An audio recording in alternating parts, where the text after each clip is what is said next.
E eu tenho uma pergunta que pra mim eu queria muito fazer, porque quando você ia ser preso, você podia ir pra outro país. Eu, particularmente, teria ido. Eu falei, caramba, ser preso, perder a sua liberdade é a coisa mais preciosa que a gente tem na vida. Por que você não escolheu sair pra outro O país? Porque te ofereceram, né? querido Igão, é uma coisa. Eu jamais. Eu vou contar uma pequena história para vocês saberem o que eu estou falando. Minha mãe teve 8 filhos. Ela criou esses filhos sozinho, praticamente. Não foram poucas as vezes em que a gente não tinha o que comer em casa. Eu morava no fundo de um bar. O banheiro que a gente utilizava era o banheiro que os bêbados do bar utilizavam. Nossa senhora. Era lá que tinha que tomar banho minha irmã, minha mãe e nós. Eu tinha uma vontade de chupar chiclete de bola. Naquele tempo chamava de chiclete americano. Você não viveu, o pai de vocês ou o avô de vocês, Quer dizer, não? sabe, aquele que fazia bola. Você não imagina a loucura que eu tinha de fazer uma bola. E nunca tive dinheiro para comprar o chiclete. Eu trabalhava quando o meu tio ia no banheiro do bar, ele pedia para mim tomar conta do bar, eu poderia roubar um chiclete e levar para casa. E eu não roubava, porque eu tinha medo de envergonhar minha mãe. Eu tinha um companheiro chamado Boquita. Boquita era filho de um cara sergipano, não esqueço nunca. Esse Boquita mascava o chiclete dele o dia inteiro.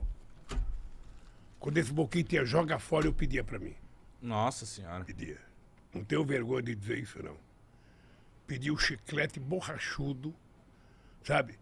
Levava para casa, lavava ele, colocava um pouco de açúcar Botava no e congelador? chupava um pouco. Tá?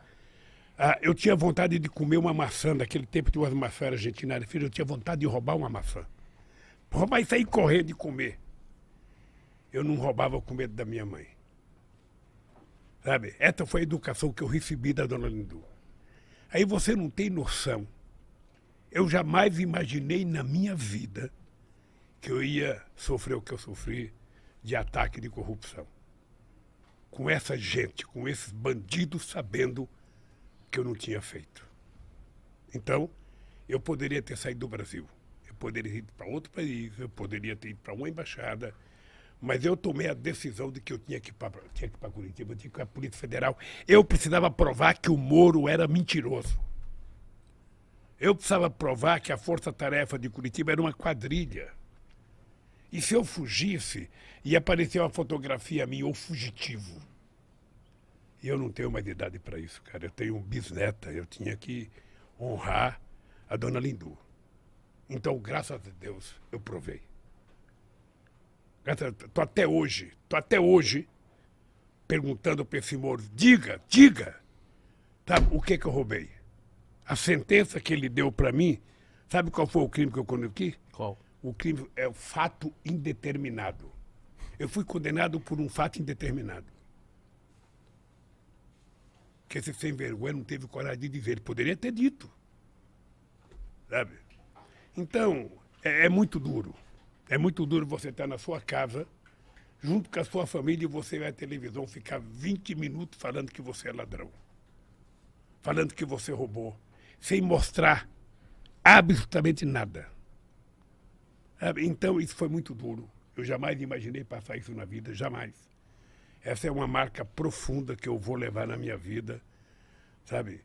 E eu ainda vou pensar bem, mas em algum momento eu vou processar, porque nem que for um tataraneto meu, quinquaraneto, sextataraneto meu, um dia vai ganhar um processo contra essa sacanagem que fizeram comigo. Você ficou quanto tempo nesse processo?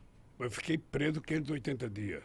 Mas o processo foi 4 anos de denúncia, sabe? E aí eu sou agradecido àquele pessoal que fez a vigília para mim em Curitiba, aquelas pessoas que ficaram lá, embaixo de chuva, embaixo de sol, sabe? Eles cantavam todo dia de manhã para mim, gritavam bom dia, presidente, boa tarde, presidente, boa noite, presidente, durante 580 dias.